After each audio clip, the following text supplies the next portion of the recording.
Hi friends, Karthi Revathi சீரியலை பற்றி தான் நம்ம இந்த வீடியோக்குள்ளே நம்ம பார்க்க போகிறோம். வாங்க நம்ம வீடியோக்குள்ளே போகலாம். கார்த்தியை தான் காட்டுறாங்க. அப்போ மருதுவை பிடிக்கிறதுக்காக அதிகாரி எல்லாருமே சேர்ந்து போகவும், இப்போ மருது பார்த்தோம்னா அதிகாரி வந்திருக்கிறத பார்த்ததுமே அவங்க அங்கேருந்து தப்பிச்சு ஓடுறதுக்காக ஓடுதாங்க. அப்போ முகத்தில் மாஸ்க் போட்டிருக்கவும் அப்போ கார்த்தி கையில் அவங்க சிக்குதாங்க.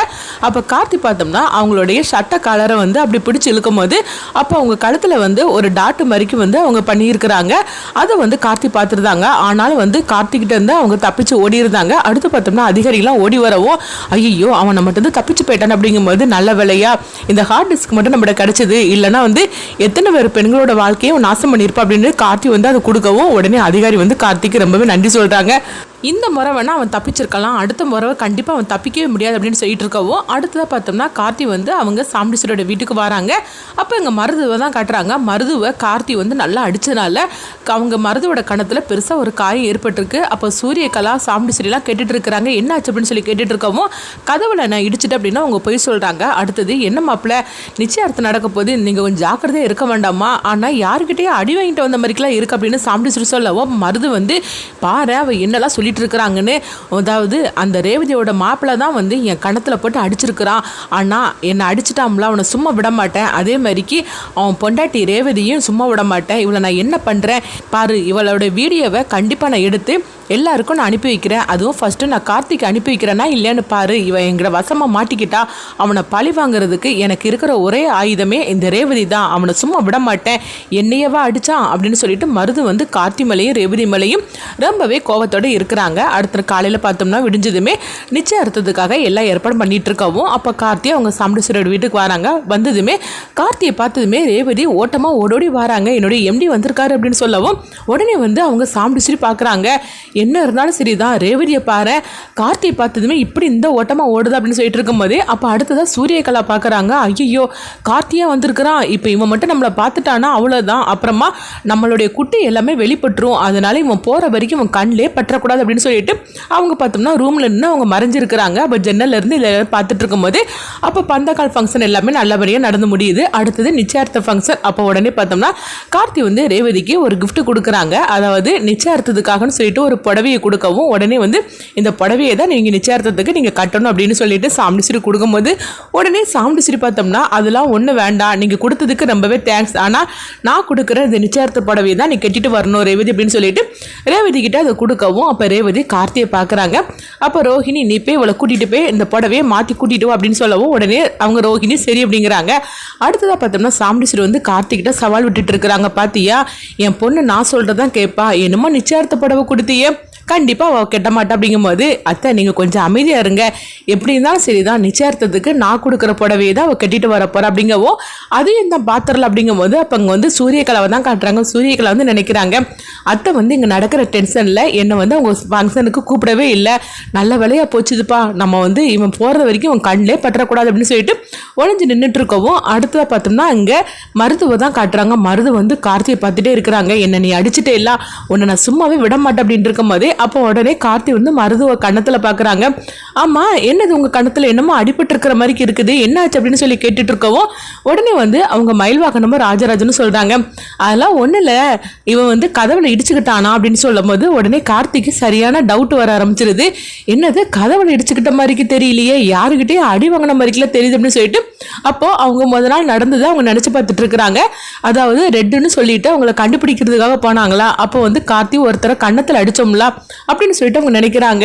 இல்ல அவனால இருக்காது அப்படின்னு சொல்லிட்டு கார்த்தி நினைக்கவும் அடுத்ததான் பார்த்தோம்னா அவங்க சாமுண்டீஸ்வரி ரேவதி என்ன புடவையை கட்டிட்டு வர போறான்னு சொல்லிட்டு அவங்க பார்த்துக்கிட்டே இருக்கவும் அப்போ பார்த்தோம்னா சாமுண்டீஸ்வரி ஆர்வத்தோட பார்த்துட்டு இருக்கும்போது கார்த்தி பார்த்து சிரிச்சுக்கிட்டு இருக்கிறாங்க.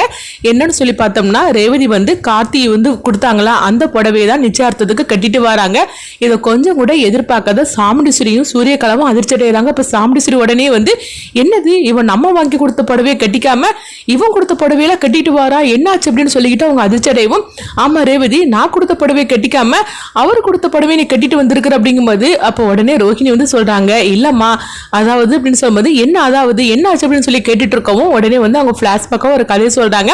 அந்த புடவையை கட்டிக்கிறதுக்காக போகும்போது ரோஹிணி வேணும்னே சொல்லிட்டு பார்த்தோம்னா அவங்க அதுல காஃபியை அவங்க கொட்டி வச்சிருந்தாங்க. இதை பார்த்ததுமே ரேவதி ஐயோ என்னக்கா காஃபி கொட்டி வச்சிருக்க அப்படின்னு சொல்லிட்டு இருக்கும்போது இல்ல கை ஸ்லிப் ஆகி இந்த மாதிரிக்கு கொட்டிடுச்சு ரேவதி அப்படிங்கவும் இப்போ என்னக்கா பண்றது அப்படிங்கும்போது, சரி அதுதான் உன்னுடைய எம்டி புடவை வாங்கி கொடுத்துருக்காருல, அந்த புடவையும் எடுத்து கட்டிக்க அப்படின்னு சொல்லவும், அப்போ ரேவதி சொல்கிறாங்க இதுதாம்மா நடந்துச்சு அப்படின்னு சொல்லும் போது உடனே ரோஹிணியை பார்க்குறாங்க. வேணும் கொட்டி வச்சுக்கிட்டு அந்த கார்த்திகை கொடுத்த புடவையை தான் கெட்டணும்னு சொல்லிட்டு இந்த மாதிரி பண்ணியிருக்கிறா அப்படின்னு சொல்லிட்டு நினைக்கவும், அப்போ உடனே சாமுண்டீஸ்வரி வந்து கார்த்தியை பார்க்கும்போது கார்த்தி சிரிச்சுக்கிட்டு இருக்கவும், அப்போ மயில் வாகனத்தையும் ராஜராஜனே தான் கட்டுறாங்க. என்ன அத்தை உங்களுக்கு சரியான வந்து ஒரு ஆட்டத்தை நாங்கள் காட்டினோமா என்ன எப்பவும் நீங்கள் தான் எங்களுக்கு ட்விஸ்ட்டு கொடுத்துட்டே இருப்பீங்களா? நாங்கள் கொடுத்தோம் பார்த்தீங்களா ட்விஸ்ட்டு, என்ன இருந்தாலும் சரி தான் பந்தக்காலையும் வந்து ரேவதியும் அவன் கார்த்தியும் தான் 2 கையால் தான் வச்சாங்க. அதே மாதிரிக்கு தான் இப்போ நிச்சயார்த்தமும் வந்து கார்த்தி வாங்கி கொடுத்த புடவையை தான் ரேவதி கட்டிட்டு இருக்கிறா. இன்னும் கொஞ்ச நேரத்தில் அவங்க 2 தான் மோதிரத்தையே மாற்றிக்க போகிறாங்க. ஆனால் இது தெரியாமல் நீங்கள் வந்து என்னமோ வந்து எங்களெல்லாம் வந்து ரொம்பவே வந்து கஷ்டப்படுத்துகிற மாதிரி நினச்சிட்டு இருக்கிறீங்க. கார்த்தியை அவமானப்படுத்த போகிறேன்னு சொல்லிட்டு கார்த்தியை இங்கே கூட்டிகிட்டு வந்துருக்கிறீங்க. ஆனால் இங்கே நடக்கிற நிச்சயார்த்தம் வந்து ரேவதிக்கும் மருதுக்கும் கிடையாது, ரேவதிக்கும் கார்த்திக்கு தான் அப்படின்னு சொல்லவும், உடனே வந்து அவங்க ராஜராஜன்னு சொல்கிறாங்க, ஆமாம் மாப்பிள்ள நீங்கள் சொல்கிறது சரியாக போச்சுது, இது எல்லாமே நடக்கிற நிச்சயார்த்தம் எல்லாமே இவங்க 2 பேருக்கு தான். திரும்பவும் வந்து ரேவதி கழுத்தில் தாலி கட்ட போகிறது கார்த்தி மாப்பிள்ள தான் அப்படின்னு சொல்லிட்டு இருக்கும்போது, ஆமாம் மாமா சரியாக சொன்னீங்க அப்படின்ட்டு இருக்கவும், அடுத்ததாக பார்த்தோம்னா வந்து சாமுண்டீஸ்வரி கார்த்திகிட்ட சொல்கிறாங்க, என்ன நீ வாங்கி கொடுத்த புடவையை கெட்டிக்கிட்டனால ரொம்ப சந்தோஷப்பட்டுட்டு இருக்காதன்னு, இப்போ 2 பேரும் வந்து மோதிரத்தை மாற்றிக்க போகிறாங்க, அதை நீ உன்னால் எப்படி தடுக்க முடியும்னு நானும் பார்க்குறேன், அதை பார்த்து கண் குளிர ரசிச்சுட்டு போனேன் அப்படின்னு சொல்லவும், அப்பவும் கார்த்தி சிரிச்சுக்கிட்டே இருக்கிறாங்க. என்ன இவன் எதை சொன்னாலும் சிரிச்சுக்கிட்டே இருக்கிறான், அப்போ இதுலேயும் ஏதாவது ட்விஸ்ட் வச்சுருப்பான் அப்படிங்கும்போது அதெல்லாம் ஒன்றும் பண்ண முடியாதுன்னு சொல்லிட்டு இருக்கும்போது, அடுத்தது பார்த்தோம்னா மாப்பிள்ளை வாங்க அப்படின்னு சொல்லிட்டு மருதுவை கூப்பிடவும், அப்போ அடுத்தது ரேவதியும் கூப்பிடுறாங்க. அப்போ பார்க்கும்போது சாமுண்டீஸ்வரி வந்து என்ன சூரியகலாவை கொஞ்ச நேரமாக வெளியே காணல அப்படின்னு சொல்லிட்டு, சூரியகலா எங்கே போனா அப்படின்னு ரோஹிணிகிட்ட கேட்கும் போது எனக்கு தெரியாதுமா அப்படின்னு சொல்லவும், உடனே சூரியகலா ஐயோ இப்போ தான் நம்ம அத்தை வந்து தேடுதாங்க, இப்போ என்ன பண்ணுறதுக்கோ தெரியலன்னு சொல்லிட்டு இருக்கும் போதே, அப்போ உடனே சூரியகலா ரூமுக்கு வந்து அவங்க சாமுண்டீஸ்வரி வராங்க. என்ன சூரியகலா கொஞ்ச நேரமாக உன்னை வெளியவே காணல, என்னாச்சுது வா அவங்க 2 பேரும் வந்து மோதிரம் மாற்றிக்க போகிறாங்க அப்படின்னு சொல்லிட்டு இருக்கவும், இல்லத்த எனக்கு ஒரே தலை பாரமாக இருக்குது, தலைவலியாக இருக்குது, அதனால் நீங்களே பார்த்துக்குங்க, நான் இப்போ தான் ஒரு டேப்லெட் போட்டேன், எனக்கு அங்கே வந்தால் இன்னும் கொஞ்சம் கூடுதலாக ஆயிரும் போலுக்கு அப்படின்னு சொல்லும்போது, உடனே வந்து ஏன் ரொம்ப வலிக்குது அப்படின்னு சொல்லி கேட்கும்போது ஆமாத்த அப்படின்னு சொல்லவும், சரி நான் பார்த்துக்கிடுது அப்படின்னு சொல்லிட்டு உடனே வந்து சாமுண்டீஸ்வரி போகவும், நல்ல வழியாக இவங்களை எப்படியோ சமாளிச்சிட்டோம்பா அப்படின்னு சொல்லிட்டு சூரியகலா நினைக்கவும், அடுத்து பார்த்தோம்னா மருது ரேவதி 2 பேரையும் கூப்பிடுறாங்க. அப்போ அவங்க 2 பேர் கையிலையும் மோதிரத்தை கொடுக்கவும், இது 2 பேரும் நீங்கள் மோதிரத்தை மாற்றிக்கிடுங்க அப்படின்னு சொல்லும் போது உடனே மருதுவும் ரேவதி சரி அப்படிங்கிறாங்க. அடுத்து அப்போ பார்த்தோம்னா இப்போ 2 பேரையும் மோதிரம் போட விடாமல் நம்ம தடுக்கணுமே அப்படின்னு சொல்லிட்டு இருக்கும்போதே, அப்போ பார்க்கும்போது வந்து மருது வந்து அவங்களுக்கு ஃபோன் வரவும் ஃபோன் பேசுறதுக்காக அப்படியே நடந்து போயிட்டு இருக்கிறாங்க. அப்போ உடனே பார்த்தோம்னா பின்னாடியே வந்து அவங்க மயில் வாகனம் போயிட்டு இருக்கும்போது ஒரு கதவுக்கு பக்கத்தில் அவங்க கையை வச்சுட்டு இருக்கிறாங்க. அப்போ இதுதான் நம்மளுக்கு கிடைச்ச நல்ல வாய்ப்புன்னு சொல்லிட்டு பார்த்தோம்னா அவங்க வேணும்னே வந்து மயில் வாகனம் அந்த கதவை வந்து லாக் பண்ணவும், அப்போ கையில் போட்டு நசுங்கிறது. ஐயோ அப்படின்னு சொல்லிட்டு கையில் அடிபட்டு வந்துடுது மருதுவுக்கு. ஐயோன்னு சொல்லிட்டு அவங்க கத்தவும், என்னாச்சு அப்படின்னு சொல்லி கேட்டுட்டு வரவும் மயில் வாகனம் வந்து தெரியாத மாதிரிக்கு அவங்க நின்றுக்கிட்டுதாங்க. உடனே சாமுண்டீஸ்வரி என்னாச்சு மாப்பிள்ள அப்படிங்கும்போது எனக்கு கையில் அடிபட்டுருச்சு அப்படின்னு சொல்லிட்டு இருக்கவும், பார்த்தோம்னா சிகப்பு கலராக வந்துட்டு இருக்குது. ஐயோ என்ன மாப்பிள்ள இந்த மாதிரி நடந்து போச்சு அப்படின்ட்டு சொல்லிட்டு இருக்கும்போது, அப்போ மயில் வாகனம் வந்து ராஜராஜன் சொல்கிறாங்க, எப்படி மாமா என்னுடைய ஐடியா அப்படிங்கும்போது, நல்லா கொடுத்தீங்க மாப்பிள்ள அப்படின்னு சொல்லிட்டு இருக்கவும், இவனுக்குலாம் இப்படி தான் பண்ணணும் அப்படின்னு சொல்லிட்டு இருக்கும்போது, அடுத்ததாக பார்த்தோம்னா கார்த்தி வந்து என்னங்க இப்படி பண்ணிட்டீங்க அப்படிங்கும்போது, கார்த்தி நீ இதெல்லாம் பற்றி நீ கவலைப்படக்கூடாது, இவனுக்குலாம் இப்படி தான் செய்யணும் அப்படின்ட்டு இருக்கும்போது, உடனே பார்த்தோம்னா அவங்க மோதிரம் போடுவாங்களா அந்த விரலில் வந்து அடிபட்டுருச்சுது, இதனால இப்போ என்ன பண்ணதுக்கு தெரியல அப்படின்னு சொல்லிட்டு இருக்கும்போதே, உடனே வந்து அவங்க ராஜராஜன்னு சொல்கிறாங்க, அதனால என்ன இப்போ கூடி சீக்கிரம் கல்யாணம் நடக்க தானே போகுது, அப்போ அதுக்கு முன்னாடி உங்கள் மோதிரத்தை மாற்றிக்கிட்டோம், இப்போ இதெல்லாம் தேவையா என்ன அப்படின்னு சொல்லிட்டு இருக்கவும், அப்போ ரேவதியும் சொல்கிறாங்க, ஆமாம்மா அவர் கையில் அடிபட்டு போச்சுல, அதனால இப்போ மோதிரம் மாற்றிக்க வேண்டாமான்னு சொல்லவும், இதை பார்த்துட்டு இருக்கிற சாமுண்டீஸ்வரி வந்து வேணும்னே இவங்க இந்த மாதிரிலாம் செஞ்சுட்டாங்க அப்படின்னு சொல்லிட்டு எரிச்சல் அடையவும், உடனே கார்த்திகிட்ட சொல்கிறாங்க, ரொம்ப சந்தோஷப்பட்டுட்டு இருக்காதுன்னு, இவங்களுக்கு அடுத்த வாரத்தில் கல்யாணம் இருக்குது, அது என்ன நடந்தாலும் சரி தான் தடுத்து நிறுத்த முடியாது அப்படின்னு சொல்லிட்டு இருக்கவும், உடனே கார்த்தி அதையும் தான் பார்த்துடலாம் அப்படிங்கிறாங்க. அடுத்ததாக பார்த்தோம்னா கல்யாணத்துக்குள்ளே எல்லா ஏற்பாடுமே நடந்துக்கிட்டு இருக்குது. அப்போ இங்கே பார்க்கும்போது வந்து கார்த்திக்கு மருது மேலே டவுட் வர ஆரம்பிச்சிருது.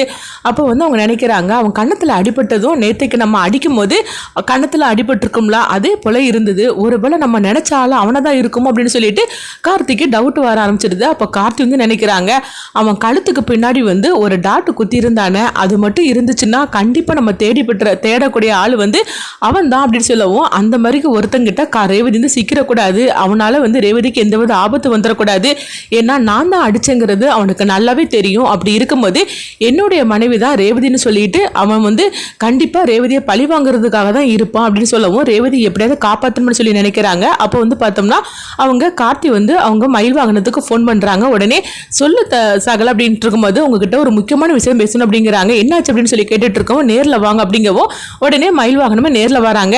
என்னாச்சு சகலா, ரொம்ப முக்கியமான விஷயமா, என்ன நேரில் பேசணும்னு சொல்லி கூப்பிட்டு அப்படிங்கும்போது ஆமா நேரில் பேசணும்னு நான் கூப்பிட்டது முக்கியமான விஷயம் தான், ஏன்னா ரேவதிக்கு ஒரு ஆபத்து இருக்கு அப்படிங்கிறாங்க. என்ன சகல சொல்லிட்டு இருக்கிற, ஏற்கனவே அத்தையால ஒரு ஆபத்து இருக்க தானே செய்யுது அப்படிங்கும்போது இது அதை விட ரொம்பவே மோசமானது அப்படிங்கிறாங்க. என்ன சொல்லிட்டு இருக்கிற சகல, நீ சொல்றத பார்த்தா எனக்கே பயமா இருக்கு அப்படிங்கும்போது ஆமா அந்த மருந்து இருக்காமல அவன் தேடிட்டு இருக்கிற ரெட்டா இல்லையான்னு சொல்லி கண்டுபிடிக்கணும் அப்படிங்கிறாங்க. இப்படி சொன்னதுமே மயில் வாகனம் அதிர்ச்சி அடைகிறாங்க. என்ன சகல சொல்லிட்டு இருக்கிற அப்படிங்கும்போது அப்படி உடனே வந்து அவங்க நடந்த விஷயத்துல சொல்றாங்க. அப்படின்னா அவன் கழுத்துக்கு பின்னாடி இந்த மாதிரி ஒரு டாட் இருக்குது, அது இருக்குதா இல்லையான்னு சொல்லிட்டு செக் பண்ணி பார்க்கணும் அப்படிங்கவும் இது என்கிட்ட சொல்லிட்டேல, நான் கண்டிப்பா நான் செக் பண்ணி பார்க்கறேன் அது எப்படி சொல்லவும், அப்படின்னா அவங்ககிட்ட இருந்து ரேவதி நம்ம காப்பாத்தியே தீரணும், ஏன்னா அவனுக்கு ரேவதியை பழி வாங்குறதுக்காக கண்டிப்பா எதனாலும் பண்ணுவான், ஏன்னா அவன் வந்து என்ன பழி வாங்குறதுக்காக ரேவதிக்கு எதனாலும் பண்ணுவான் அப்படின்னு சொல்லவும் ஐயோ அந்த மட்டும் சொல்லிடாது அப்படிங்கவும் அடுத்ததா பார்த்தோம்னா வந்து அவங்க மயில் வாகனம் வந்து கார்த்தி சொன்ன திட்டப்படியே வந்து மருதுக்கு முதுகுல வந்து இந்த மாதிரி இருக்குதான்னு சொல்லிட்டு அவங்க பாக்குறதுக்காக வராங்க. அப்படி அவங்க கண்டுபிடிச்சிருவாங்களா, அப்படி கண்டுபிடிச்சிட்டாங்க. அடுத்தது ரேவதியை அவங்ககிட்ட இருந்து எப்படி காப்பாற்ற போறாங்க கார்த்தி, அடுத்த நாள் நடக்க போகுதுங்கிற வெயிட் பண்ணி பார்க்கலாம்.